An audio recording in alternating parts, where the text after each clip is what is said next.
ये जो लेक्चर है, इस लेक्चर के अंदर हम लोग क्या डिस्कस करेंगे, नॉर्टन का जो थ्योरम है उसके ऊपर न्यूमेरिकल करेंगे। ठीक है, तो मैं हर जो थ्योरम है उसके ऊपर न्यूमेरिकल करवा रहा हूँ ताकि आपको एक आइडिया हो जाए कि किसी भी थ्योरम से न्यूमेरिकल करे तो वो किस वे में होगा। एग्जाम में अगर कोई पर्टिकुलर थ्योरम के लिए बोले कि इस थ्योरम के हिसाब से न्यूमेरिकल करना, तब तो आप उस थ्योरम के अकॉर्डिंग न्यूमेरिकल कर सकते हो, उसके रूल अप्लाई कर सकते हो। अगर आपको कोई भी नहीं पूछे, आपको ये बोले कि इधर ऐसे करंट कैलकुलेट करना है, कहीं पे वोल्टेज पूछ लिया जाए, तो आप कोई सा भी थ्योरम अप्लाई कर सकते हो या सिंपली KVL KCL कोई भी यूज करके आप कैलकुलेट कर सकते हो। ठीक है ना। और अगर पर्टिकुलर बोल दिया जाए स्पेसिफिक कि ये थ्योरम अप्लाई करो, तो फिर वो उसी थ्योरम से कैलकुलेट करना है। ठीक है, तो अभी हम लोग नॉर्टन पे न्यूमेरिकल कर रहे हैं। और नॉर्टन पे अगर मैं न्यूमेरिकल करूँ तो चलो ठीक है, मैं नॉर्टन पे न्यूमेरिकल करता हूँ। Okay, 1 second. हाँ, तो नॉर्टन पे अपन न्यूमेरिकल करते हैं। चलो एक न्यूमेरिकल देखते हैं। जैसे मान लो कि अपने को करंट कैलकुलेट करना है और कुछ सर्किट कुछ इस तरीके से मान लो, जो हम लोगों ने फॉर्मेट बनाया था सर्किट का, उसी तरीके से मान लो कि एक ये सर्किट है। देखो एग्जाम में किसी भी टाइप का सर्किट दे सकता है, कोई सर्किट रटने की ज़रूरत नहीं है, आपको पैटर्न समझना है कि how to deal with the circuit.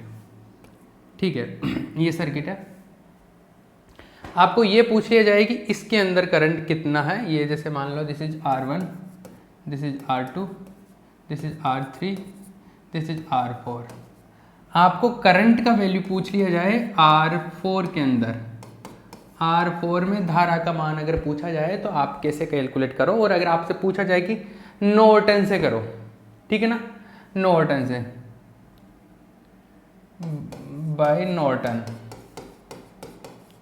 ये नॉर्टन अप्लाई करना है और मुझे करंट का वैल्यू कैलकुलेट करना है कहाँ पर, R4 के अंदर। ठीक है, अभी R4 के अंदर नॉर्टन, हाँ इसके वैल्यूज भी लिख लो। जैसे मान लो कि ये भी 10 ओम का है, ये भी 10 का रख लो, ये भी 10 का रख लो, ये भी 10 का, 10 ओम के हैं। ये 10 ओम इसलिए ले लिया मैंने ताकि कैलकुलेशन ईजी हो जाएगी। बाकी तो पैटर्न तो सेम ही है, कैलकुलेशन थोड़ी डिफिकल्ट हो जाएगी, मल्टीप्लीकेशन डिवाइड करने में थोड़ा प्रॉब्लम आएगा। बाकी कुछ भी वैल्यूज दे सकता है। ठीक है, ये कैलकुलेशन है। आपको R4 में इसमें कैलकुलेट करना है करंट का वैल्यू। अभी जैसे जिसमें कैलकुलेट करना है, जिस पे फोकस करना है, उसको लोड बोल देते हैं। इसका मतलब ये लोड हो गया, ये लोड हो गया, मतलब इसके ये जो दोनों पॉइंट है, ये इसको A मान लो, इसका B मान लो, ऐसे करेंगे। यही तो पता था, ये लोड के दोनों तरफ के जो पॉइंट A B हो जाता है। अगर मान लो ये इस पे कैलकुलेट करना होता तो इसका एक पॉइंट ये A मान लेते, ये B मान लेते, ऐसे कर लेते अपन। ठीक है, अगर इस पे करना होता तो ये A मान लेते, ये B मान लेते। तो जिस पे भी कैलकुलेट करना है उसके दोनों पॉइंट को A और B हम लोग कंसिडर कर लेंगे। ये बात समझ में आई इतनी कि ये A और B मान लिया। बाकी का जो सर्किट है उसको क्या करना है, अपने को नॉर्टन से करना है, तो नॉर्टन सर्किट का इक्विवेलेंट सर्किट से रिप्लेस करना है। तो बाकी का जो सर्किट है तो इसका तुल्य परिपथ बना लेता हूं, इसका इक्विवेलेंट सर्किट, तुल्य परिपथ, इक्विवेलेंट सर्किट, इक्विवेलेंट सर्किट। तो जो इक्विवेलेंट सर्किट है इसका, हाँ बैटरी का, जैसे मान लो कि इसको 45 वोल्ट मान लो बैटरी का वोल्टेज, तो मुझे इस इतने सर्किट को, लोड के अलावा जो बाकी सर्किट बच गया, उसको रिप्लेस करना है किससे, एक नए सर्किट से, इक्विवेलेंट सर्किट से, तुल्य परिपथ से। और उस तुल्य परिपथ में क्या, एक तो नॉर्टन लगा रहे तो एक तो धारा स्रोत लेंगे, एक तो करंट सोर्स और एक ZN। तो मैं एक नया बना लेता हूं इसके लिए,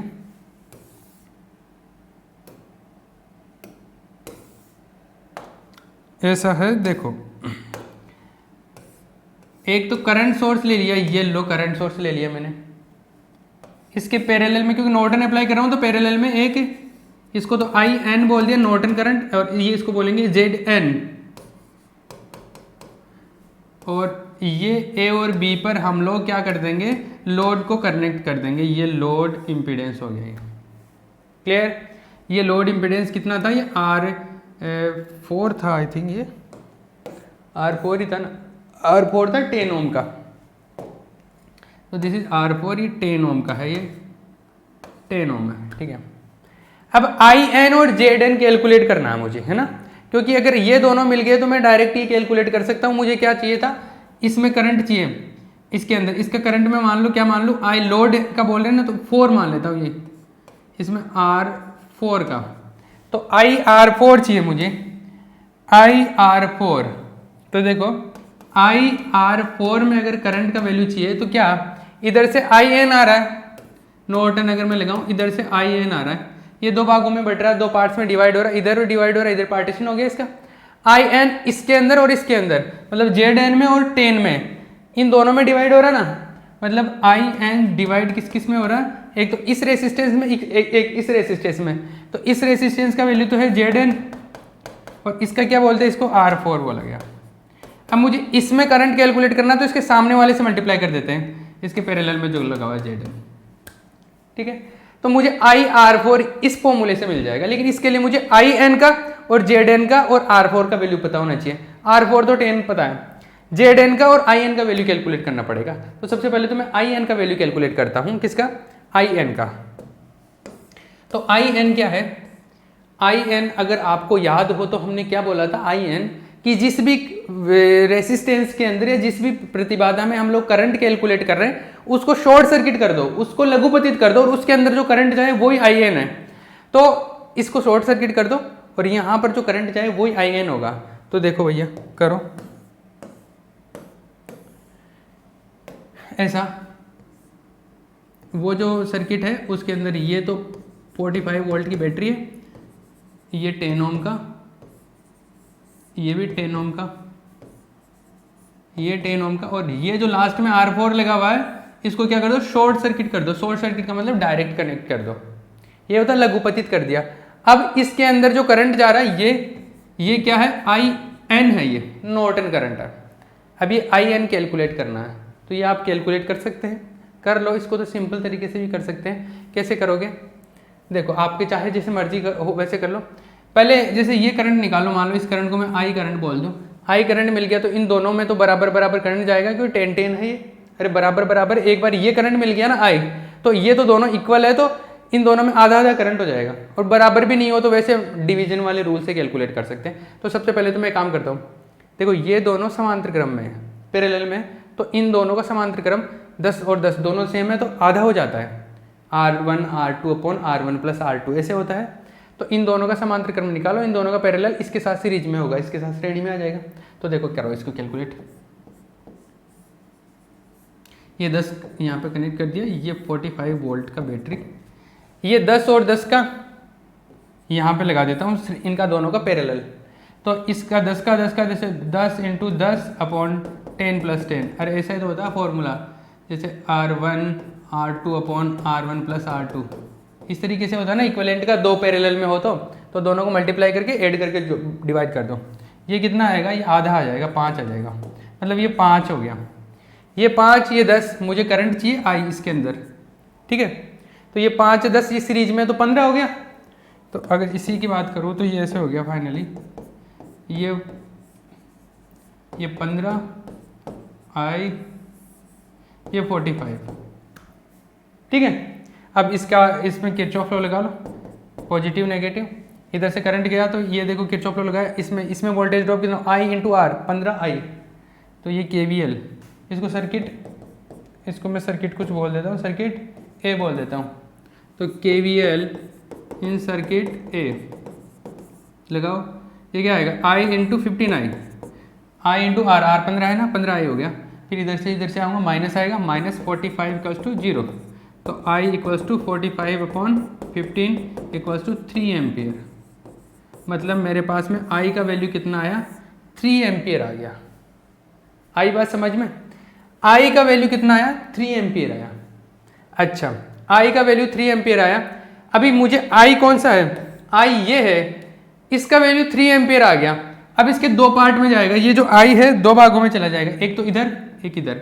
अब दोनों तरफ रेसिस्टेंस बराबर बराबर है तो आधा आधा चला जाएगा, तो इसका आधा वैल्यू हो जाएगा, 3 का कितना हो जाएगा, 1.5, तो 1.5 इधर चला जाएगा, 1.5 इधर, 1.5 एम्पियर इधर और 1.5 एम्पियर इधर, ऐसा होगा। या अगर मान लो ये बराबर भी नहीं होते ना तो भी हम लोग तो कैलकुलेट कर सकते हैं ना। कैसे, यहाँ पर I आ रहा है, I दो पार्ट में डिवाइड होगा, इसमें और इसमें, तो ऐसे कैलकुलेट करते हैं इसको।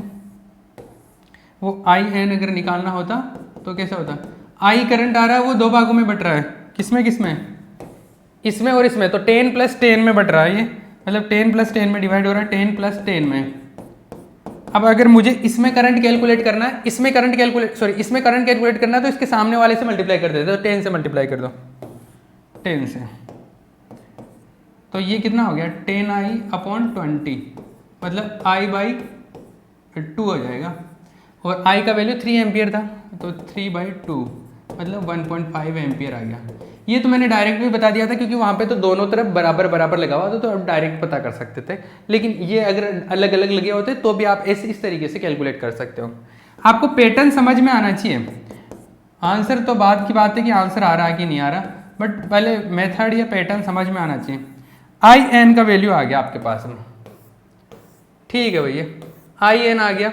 तो एक तो IN चाहिए था, एक ZN और चाहिए अभी, तो दोनों का वैल्यू पुट करूंगा तो R4 में जो करंट आएगा वो मिल जाएगा मुझको, ठीक है। तो ZN निकालते हैं अभी। तो ZN कैसे फाइंड आउट करेंगे? ZN क्या होता है? ZN क्या है ZN? ये जो सर्किट है नॉर्टन थ्योरम पे करवा रहा हूँ, नॉर्टन थ्योरम दिमाग में रहनी चाहिए। तो ZN क्या होगा? इस बैटरी को हटा के इसके जो टर्मिनल है उस पर हमारे को क्या कैलकुलेट करना है? इक्विवेलेंट रेसिस्टेंस, तुल्य प्रतिरोध कैलकुलेट करो इन दोनों पॉइंट पर इस बैटरी को हटा के। तो जो आएगा उसको हम लोग ZN बोलते हैं, वही ZTH भी होता है, थेवेनिन में भी वही होता है, और इसके अंदर नॉर्टन में भी ZN और ZTH दोनों क्या होते हैं? इक्वल होते हैं, ठीक है। तो अभी मैं इसको ZN कैलकुलेट करता हूँ इसके लिए। तो इसको बैटरी को तो हटा देंगे, एक ये बच जाएगा, क्योंकि इसके दोनों टर्मिनल के बीच में मेजर करेंगे हम लोग, तो एक ये बच जाएगा। इस टाइप की चीज़ें पहले भी करी है हमने अब तक। तो ये ऐसा हो जाएगा, ऐसा ZN के लिए मैं क्या करूँ, देखो उस सर्किट को, बैटरी को तो हटा दिया डायरेक्ट, ये वो स्टार्टिंग वाला 10 ओम, फिर ये बीच वाला 10 ओम, फिर इधर जो 10 ओम लगा हुआ था, मतलब ये R1 है, ये R2 है, ये R3 है, और ये तो लोड था ही R4, तो इसके टर्मिनल के बीच में मेजर करेंगे। अब इस पे जो मेजर करेंगे वो क्या आएगा? ZN आएगा भैया। और मेजर मतलब जैसे ये दोनों पैरेलल में आ गए, इन दोनों का पैरेलल का इसके साथ सीरीज में होगा। तो देखो 10 और 10 का पैरेलल आधा हो जाता है ना, इक्वल होते हैं तो आधा हो जाता है, तो 10 और 10 का पैरेलल 5, वो 5 इसके साथ श्रेणी क्रम में होगा, तो 10 और 5 15, डायरेक्ट 15 आ गया। मैं इसको 2 स्टेप में लिख देता हूँ। तो ZN जो आएगा वो क्या आएगा? मतलब R1 पैरेलल R3 है, सॉरी ये 3 के साथ में पैरेलल में, और ये जो आएगा इनका पैरेलल का, इनका समांतर क्रम का इसके साथ श्रेणी में होगा, इसके साथ R2 के साथ सीरीज में होगा। तो ये R1 R3, ये सही पैटर्न से लिख देता हूँ ताकि एग्जाम में मार्क्स भी आ जाए आपके। वैसे तो आप डायरेक्ट वही वैल्यू तो वही आएगा 15। अब देखो 10 × 10/10 + 10 सबकी वैल्यू 10 ही है, तो ये क्या आ जाएगा? ये 100/25 आ गया, प्लस 10 15 आ गया, तो ये क्या है? ZN आ गया अपने पास। ये ZN का वैल्यू आ गया कितना? 15 ओम। तो मेरे पास में ZN का वैल्यू आ गया 15 ओम, 15 ओम। IN का वैल्यू आ गया 1.5 एम्पियर। तो मैं कैलकुलेट कर सकता हूँ क्या? ये जो R4 है उसके अंदर करंट कैलकुलेट कर सकता हूँ, क्योंकि दोनों के वैल्यू यहाँ पे पुट कर दूंगा। तो सबके वैल्यू पुट करेंगे, तो देखो यहाँ पे नए स्लाइड में ले लेता हूँ मैं। सिंस अपने पास में क्या फॉर्मूला है R4 का? अपने पास में फॉर्मूला है I जो N है वो क्या है? ZN + R4 × ZN, यही तो है। तो IN का वैल्यू तो कितना आ रहा है? 1.5 एम्पियर, 1.5 एम्पियर इंटू ZN का वैल्यू कितना आ रहा है? ZN का वैल्यू 15, ये भी 15, और R4 कितना था? 10, तो ये कितना हो गया? ये 25 हो गया, 1.5 × 15 ये 25 हो गया, ठीक है। ये 3 टाइम कैंसिल आउट हो जाएगा, ये 5 टाइम कैंसिल हो जाएगा, ये 4.5/5, ये आएगा किसका वैल्यू? करंट R4 के अंदर ये करंट आएगा, मतलब ये हो गया आपके पास में 0.9 एम्पियर। 0.9 एम्पियर, 0.9 एम्पियर को मैं ऐसे भी लिख सकता हूँ, इसको अगर 10⁻³ से मल्टीप्लाई कर दूँ और 10⁻³ से मल्टीप्लाई कर दूँ, मतलब इसको मैंने ऐसे लिख दिया। अच्छे से बताता हूँ मैं, छोटी छोटी चीज़ें जिसको नहीं आती उसको भी समझ में आएगी। -9 इसको मैं 10⁻³ से मल्टीप्लाई कर दूँ, 10⁻³ से भी मल्टीप्लाई कर दूँ, +3 से भी, तो ये तो वापस से 10⁻0 हो जाएगा, मतलब 1 हो जाएगा, कोई फर्क नहीं पड़ेगा। अब देखो, अरे +3 से भी -3 से भी मल्टीप्लाई कर दिया तो कोई फर्क नहीं पड़ेगा ना। अब देखो ये 10⁻³ का मतलब 1000 से इसको गुणा करेंगे तो कितना आएगा, मल्टीप्लाई 900, ये हो गया 10⁻³ ये एम्पियर में चल रहा है सब। अब देखो 10⁻³ को हम लोग बोलते हैं मिली, तो ये 900 मिली एम्पियर, ये I4 ये आ गया। ये R4 के अंदर अपने पास में क्या आ गया, करंट आ गया with the help of Norton theorem. Norton प्रमेय की मदद से हम लोगों ने R4 के अंदर करंट का वैल्यू इस तरीके से कैलकुलेट कर लिया।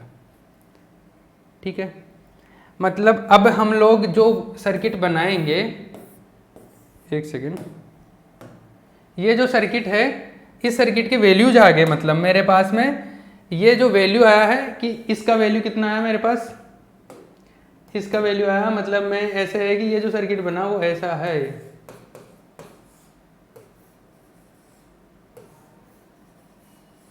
ये जो सर्किट बना इसमें जो इसका वैल्यू आया वो कितना आया था अपने पास में 1.5 एम्पियर, और इसका जो वैल्यू आया वो 15 आया था, और इसका तो 10 है, तो इसके अंदर जो करंट आया वो 900 मिली एम्पियर आया। और तो इसका मतलब है कि जो पहले भी जो सर्किट था, ओरिजिनल सर्किट था ये, इसके अंदर भी इसमें जो करंट आना चाहिए था वो भी कितना आ रहा, 900 मिली एम्पियर ही आना चाहिए। ठीक है, मैं इसका एक बार डेमोन्स्ट्रेशन दिखाता हूँ कि जो हमने कैलकुलेशन किया है उसका एक बार डेमो देखते हैं हम लोग किस तरीके से काम कर रहा है। देखो भैया इसका डेमोन्स्ट्रेशन देखो, ये सर्किट देखो अपना, ये ओरिजिनल सर्किट है। देखो इस सर्किट के अंदर ये 45 वोल्ट का जो बैटरी लगाया है, प्लस माइनस प्लस ऊपर की तरफ रखा, एक 10 ओम का ये 10 ओम का ये, एक 10 ओम का वो, एक 10 ओम का ये बीच में एमीटर लगा दिया जिससे करंट मेजर कर सकते हैं। तो ये तो कोई सर्किट को डिस्टर्ब नहीं करेगा, ये तो करंट को बता देगा बस। अभी देखो इसके अंदर 45, 40, ये 10, 10, 10 और 10 ये सब कुछ सेटअप कर दिया। अब हमने इसका इक्विवेलेंट सर्किट बनाया, जैसे ये है अपना लोड इंपीडेंस, क्योंकि इसके अंदर करंट का वैल्यू कैलकुलेट करना, इसको छोड़ के बाकी का सर्किट जो है उसको हमने नॉर्टन के सर्किट से रिप्लेस कर दिया।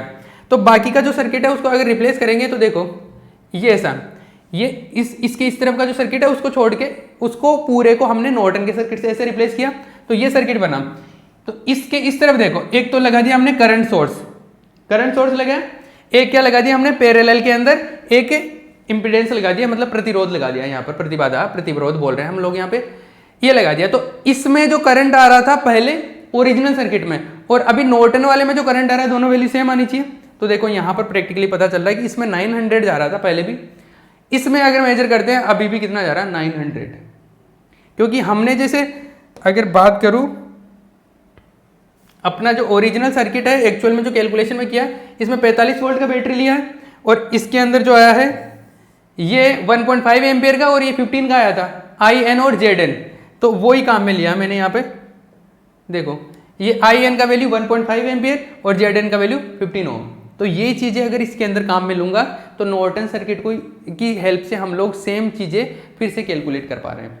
तो ये इस सर्किट के अंदर दिख पा रहा है कि देखो हाँ करंट उतना ही जा रहा है, 900 मिली एम्पियर जा रहा है, जो कि इसमें ओरिजिनल सर्किट में भी 900 मिली एम्पियर ही जा रहा था। तो दोनों सर्किट पता चल रहा है ना कि इस सर्किट को ऐसे बना दिया नॉर्टन सर्किट। पहले ये वोल्टेज सोर्स था, अभी करंट सोर्स बन गया, पहले ये वोल्टेज स्रोत था, अभी धारा स्रोत बन गया, इसके पैरेलल में लगा दिया मैंने ये। तो पूरा का पूरा सर्किट वैसे ही है जैसे हम लोगों ने वो उस तरीके से जो पढ़ा है कैलकुलेशन में, सेम उसी सिमिलर मैनर में ये वर्क करता है और कैलकुलेशन यहाँ से क्या हो जाता है, प्रूव हो जाता है। दिमाग में चमक रहा है सब कुछ। देखो भैया मज़ा आ रहा है कि नहीं आ रहा पढ़ने में इलेक्ट्रॉनिक्स या जो भी मैं पढ़ा रहा हूँ, तो आप मुझे कमेंट करके बताएं या मुझे कॉल करके भी बता सकते हैं कि हाँ कैसा क्या लग रहा है, और अगर अच्छा लग रहा है तो अपने फ्रेंड्स को भी बताइए तो उनको भी मज़ा आए और फिर मेरे को भी मज़ा आएगा। ठीक है, ओके।